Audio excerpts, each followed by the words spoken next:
प्रकरण 2 माँ का देहांत और अलौकिक तावीज। मेरी माँ की सबसे बड़ी इच्छा मेरे बड़े भाई के विवाह की थी। आहा, जब मैं अनंत की पत्नी का मुख देखूंगी तब मुझे इस धरती पर ही स्वर्ग मिल जाएगा। इन शब्दों में माँ को अपने वंश को आगे चलाने की प्रबल भारतीय भावना व्यक्त करते मैं प्रायः सुनता था। अनंत की सगाई के समय मैं लगभग 11 वर्ष का था। माँ कोलकाता में अत्यंत उल्लास से विवाह की तैयारियों में जुटी हुई थी।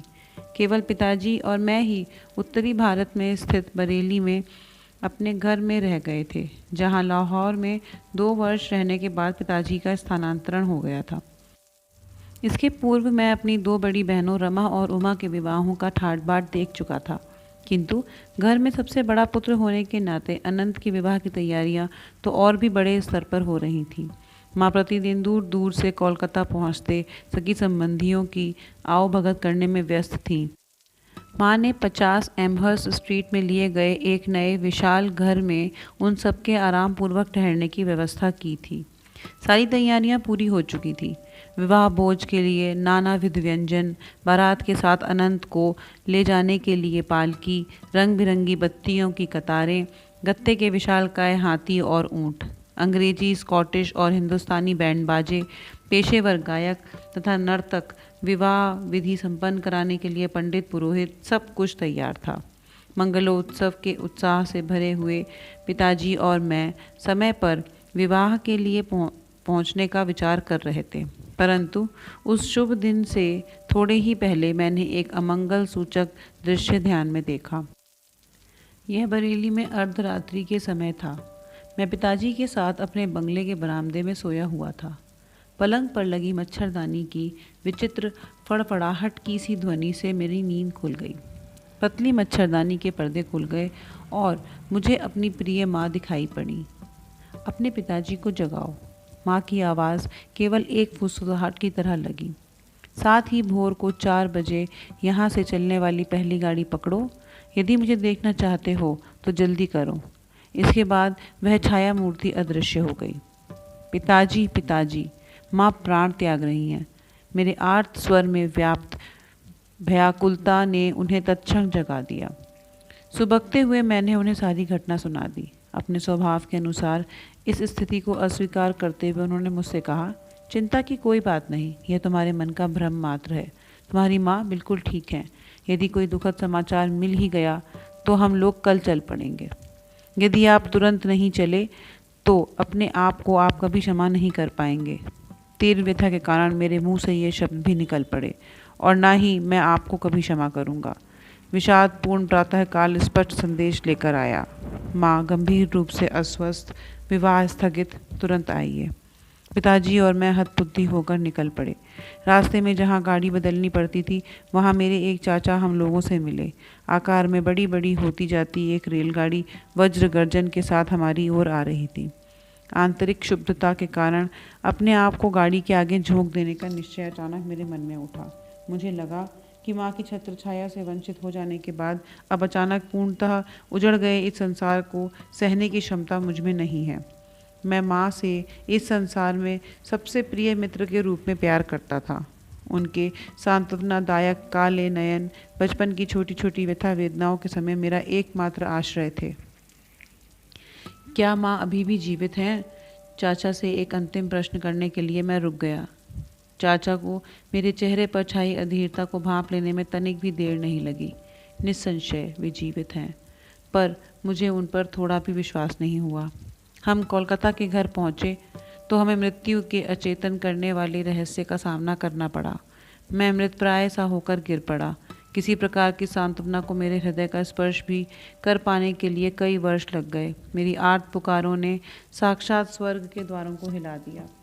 आखिर जगत जननी को आना ही पड़ा। उनके स्नेह स्निग्ध शब्दों से ने मेरे रिश्ते घावों को भर दिया। वह मैं ही था जिसने जन्म जन्मांतरों में अनेक माताओं की स्नेह वत्सलता के माध्यम से तुम्हारी देखभाल की। खोए हुए जिन 2 सुंदर काले नयनों को तुम ढूंढ रहे हो उन्हें मेरी आंखों में देखो। परम प्रिय माँ के श्राद्ध कर्म के बाद शीघ्र ही पिताजी और मैं बरेली लौट आए। अतीत की स्मृति में प्रतिदिन भोर में ही मैं अपने बंगले के सामने स्थित नरम हरित स्वर्णिम हरियाली की को छाया देते खड़े पारिजात वृक्ष की दुखार्त होकर तीर्थ यात्रा करता। कभी कभी काव्यमय क्षणों में मैं सोचता कि पारिजात के श्वेत पुष्प अपनी अंतर्जात भक्ति से हरित तृणवेदी पर अपने आप को बिखेर रहे हैं। ओस बिंदुओं के साथ अपने अश्रु बिंदुओं को मिलाते हुए मैं प्रायः उषा से लोकोत्तर अलौकिक प्रकाश निकलता देखा करता। ईश्वर को पाने की तीव्र कसक से मैं तड़प उठता। हिमालय में चले जाने की प्रबल इच्छा मुझ में जाग उठी। मेरे एक चचेरे भाई हिमालय की पावन पर्वत श्रेणियों की यात्रा कर हमारे यहाँ बरेली आए। योगियों और स्वामियों के उस उच्च पर्वत निवास स्थान की कहानियाँ मैंने उनसे उत्सुकतापूर्वक सुनी। चलो हिमालय भाग चलें, यह प्रस्ताव एक दिन मैंने बरेली में अपने मकान मालिक के पुत्र द्वारका प्रसाद के समक्ष रखा, परंतु वह ऐसे विचारों से सहमत नहीं था। उसने मेरे इस विचार से मेरे बड़े भाई को अवगत करा दिया, जो उसी समय पिताजी से मिलने के लिए वहां आए थे। एक छोटे बच्चे की इस अव्यवहारिक योजना को हंसकर टाल देने के बदले अनंत ने मेरा उपहास करने का निश्चय कर लिया। तुम्हारे गेरुए कपड़े कहाँ हैं? उनके बिना तो तुम स्वामी नहीं बन सकते। परंतु उनके इन शब्दों से मैं अबोधगम्य रूप से पुलकित हो उठा। उन शब्दों ने एक स्पष्ट चित्र मेरी दृष्टि के सामने खड़ा कर दिया कि मैं सन्यासी बनकर भारत भ्रमण कर रहा हूँ। शायद उन शब्दों ने किसी पूर्व जन्म की स्मृतियों को जगा दिया था। चाहे जो बात हो, पर मुझे यह तो पता चल गया कि प्राचीन सन्यास परंपरा का गेरुआ वस्त्र मैं अत्यंत स्वाभाविक सहजता के साथ धारण कर सकता हूँ। एक दिन द्वारका के साथ बातचीत करते हुए मैंने अनुभव किया कि हिमस्खलन के समान प्रचंड वेग से ईश्वर प्रेम की धारा मुझ में उतर रही है। इसके फलस्वरूप शब्दों का जो धारा प्रवाह मुझसे बहने लगा, उसकी ओर द्वारका का तो विशेष ध्यान नहीं था, पर मैं पूरे मन से अपने आप को सुन रहा था। उसी दिन दोपहर को मैं हिमालय की तलहटी में स्थित पहाड़ियों में बसे नैनीताल की ओर भाग गया। अनंत ने भी दृढ़ संकल्प के साथ मेरा पीछा किया और विवश होकर मुझे दुखी अंतःकरण के साथ बरेली वापस आना पड़ा। मुझे केवल एक ही तीर्थ यात्रा करने की अनुमति थी, और वह थी प्रतिदिन प्रातः ही पारिजात वृक्ष की तीर्थ यात्रा। मेरा हृदय अपनी खोई हुई दोनों माताओं के लिए मुँह कुदन कर रहा था, एक मानवी माता, दूसरी जगन माता। माँ के स्वर्गवास से परिवार में जो रिक्तता उत्पन्न हो गई, वह कभी भरी नहीं जा सकती थी। अपने जीवन के लगभग 40 शेष वर्षों में पिताजी ने दूसरा विवाह नहीं किया। अपने बाल वृंद के माता पिता की कठिन भूमिका उन्होंने स्वयं ही स्वीकार कर ली, और इसके निर्वाह में वे हमारे साथ अधिक कोमल हृदय, अधिक मिलनसार बन गए। शांति और सूझबूझ के साथ ही वे विभिन्न पारिवारिक समस्याओं को हल करते। कार्यालय से आने के पश्चात वे किसी विरक्त की भांति अपने कक्ष में चले जाते और आनंदपूर्ण प्रशांति में क्रिया योग का अभ्यास करते। माँ के स्वर्गवास के बहुत समय बाद मैंने ऐसी छोटी छोटी बातों का ध्यान रखने के लिए एक अंग्रेज परिचारिका को रखने का प्रयास किया, ताकि पिताजी को कुछ आराम मिल सके, परंतु पिताजी ने सिर हिला हिलाकर अपनी असहमति प्रकट कर दी। तुम्हारी माँ के साथ ही मेरी सेवा का अंत हो गया। आजीवन एक पत्नी परायणता के भाव से में उनकी आंखें खो गईं। मैं किसी भी अन्य स्त्री की सेवा ग्रहण नहीं करूँगा। माँ के गुजर जाने के 14 महीने बाद मुझे ज्ञात हुआ कि वह मेरे लिए एक महत्वपूर्ण संदेश छोड़ गई हैं। उनके अंतिम समय अनंतदा उनके पास उपस्थित थे और उन्होंने उनके शब्दों को लिख लिया था। यद्यपि माँ ने वह संदेश मुझे 1 वर्ष में दिए जाने का निर्देश दिया था, तथापि मेरे भाई ने उसमें विलंब कर दिया था। उन्हें शीघ्र ही माँ द्वारा उनके लिए पसंद की हुई कन्या से विवाह करने के लिए बरेली से कोलकाता प्रस्थान करना था। एक दिन संध्या को उन्होंने मुझे अपने पास बुलाया। मुकुंद, तुम्हें यह विलक्षण समाचार देने में मैं आनाकानी करता रहा। उनके स्वर में विवशतापूर्ण समर्पण था। मुझे भय था कि इससे तुम्हारी गृह त्याग की इच्छा और भड़क उठेगी, परंतु तुम वैसे भी अभी प्रबल ईश्वर प्रेम से ओतप्रोत हो। अभी हाल ही में जब मैं तुम्हें हिमालय जाते हुए रास्ते से पकड़ लाया, तभी मैंने एक निश्चित संकल्प कर लिया। मुझे किसी भी परिस्थिति में अब अपना पवित्र वचन निभाने में देर नहीं करनी चाहिए। मेरे भाई ने मुझे एक छोटी सी डिबिया दी और माँ का संदेश मुझे सुनाया। माँ ने कहा था, मेरे प्रिय पुत्र मुकुंद, मेरे ये शब्द तुम्हारे लिए मेरा अंतिम आशीर्वाद हैं। अब वह समय आ गया है जब मुझे तुम्हारे जन्म के पश्चात घटी अलौकिक घटनाओं से तुम्हें अवगत करा देना चाहिए। जब तुम मेरी गोद में एक नन्हे से शिशु मात्र थे, तभी मुझे तुम्हारे निहित मार्ग का पता चल गया था। मैं तब तुम्हें वाराणसी में अपने गुरु के घर ले गई थी। वहाँ शिष्यों की भीड़ की ओट में लगभग छिपे हुए मैं ध्यानस्थ लाहिड़ी महाशय को कठिनता से देख पा रही थी। तुम्हें थपकियाँ देते देते मैं मन ही मन प्रार्थना करती जा रही थी कि गुरुदेव को वहाँ हमारी उपस्थिति का ज्ञान हो जाए और वे तुम्हें आशीर्वाद दें। जब मेरी मूक भक्तिपूर्ण प्रार्थना तीव्र हो गई, तब उन्होंने आंखें खोली और मुझे पास आने का इशारा किया। अभी लोगों ने मुझे रास्ता दिया। मैंने जाकर उन परम पवित्र चरण कमलों में अपना सिर रखा। लाहिड़ी महाशय ने तुम्हें अपनी गोद में ले लिया और आध्यात्मिक दीक्षा के रूप में तुम्हारे ललाट पर अपना हाथ रखा। छोटी माँ, तुम्हारा पुत्र एक योगी होगा। एक आध्यात्मिक इंजन बनकर वह अनेक आत्माओं को ईश्वर के साम्राज्य में ले जाएगा। सर्वज्ञ गुरुदेव ने मेरी गुप्त प्रार्थना स्वीकार कर ली। यह देखकर मेरा हृदय आनंद से नाच उठा। तुम्हारे जन्म के कुछ पहले उन्होंने मुझे बताया था कि तुम उनके ही मार्ग पर चलोगे। मेरे पुत्र, बाद में तुम्हें जब अद्भुत आलोक के दर्शन का पता भी मुझे और तुम्हारी बड़ी बहन रमा को चल गया था, क्योंकि हम दोनों उस वक्त साथ के कमरे से तुम्हें अपनी शैया पर निश्चल बैठा देख रही थी। तुम्हारे छोटे से मुखमंडल पर तेज प्रकट हुआ था। जब तुम भगवान को खोजने के लिए हिमालय में जाने की बात कर रहे थे, तब तुम्हारी आवाज़ में अत्यंत दृढ़ निश्चय ध्वनित हो रहा था।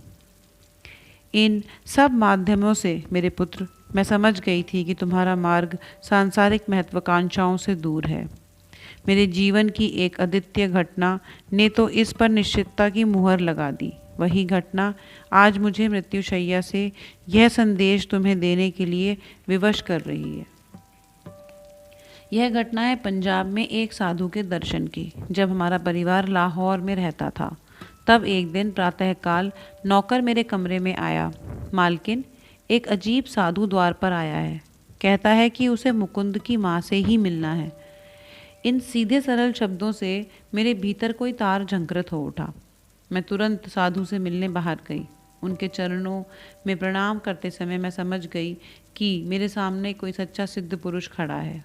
उन्होंने कहा, माता, महान गुरुजन तुम्हें यह बता देना चाहते हैं कि इस पृथ्वी पर तुम्हारा वास अब अधिक दिन नहीं रहेगा। तुम्हारी अगली बीमारी तुम्हारे लिए अंतिम सिद्ध होगी। इसके पश्चात थोड़ी देर वे मौन रहे।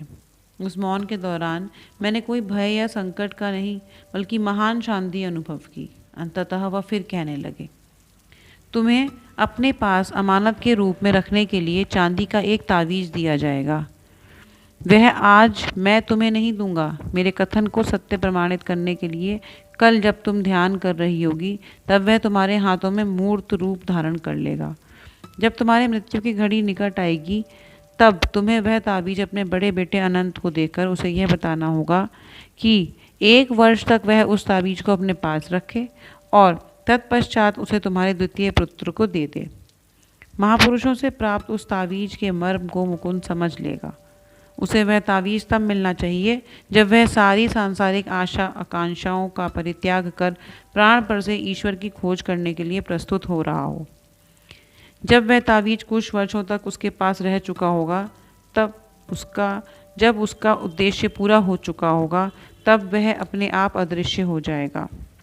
गुप्त से अति गुप्त स्थान में भी वह रखा हो, तब भी वह जहाँ से आया था वहीं वापस चला जाएगा।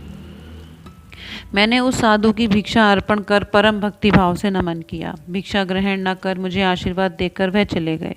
अगले दिन संध्या को जब मैं हाथ जोड़कर ध्यान में बैठी थी, तब चांदी का एक तावीज़ मेरी हथेलियों के बीच में प्रकट हो गया, जैसा साधु ने कहा था। उसके शीतल चिकने स्पर्श से मुझे उसके प्रकट होने का ज्ञान हो गया। मैंने 2 वर्षों से अधिक समय तक इसे सावधानी पूर्वक संभाल कर रखा और अब इसे अनंत के पास छोड़े जा रही हूँ। मेरे लिए कोई शोक मत करना, क्योंकि मुझे मेरे गुरुदेव ईश्वर की गोद में पहुँचा देंगे। अच्छा मेरे बच्चे, अब मैं चलती हूँ। जगन माता तेरी रक्षा करेंगी। तावीज़ मेरे हाथ में आते ही ज्ञान का उज्जवल प्रकाश मुझ पर छा गया। अनेक सुप्त स्मृतियां जागृत हो उठी। तावीज़ गोल दिखने में कुछ विचित्र सा और प्राचीन लगता था। उस पर संस्कृत के अक्षर खुदे हुए थे। मैं समझ गया कि इस जन्म के जीवन पथ पर भी अदृश्य रूप से मेरा मार्गदर्शन करने वाले मेरे पूर्व जन्मों के गुरुओं ने इसे भेजा था। इसका एक और अधिक गहन अभिप्राय भी था, परंतु तावीज़ के भीतरी रहस्य का भेद खोल देना उचित नहीं होगा। मेरे जीवन की अत्यंत दुखद घटनाओं के बीच वह तावीज़ अंततः किसी प्रकार अदृश्य हो गया और उसका अदृश्य होना किस प्रकार मेरे लिए गुरु लाभ का सूचक सिद्ध हुआ, इसका वर्णन इस प्रकरण में करने की आवश्यकता नहीं। किंतु हिमालय में जाने की कई चेष्टाओं में बार बार असफल किया गया यह बालक तावीज़ के पंखों पर सवार होकर प्रतिदिन दूर दूर तक यात्रा कर लेता था।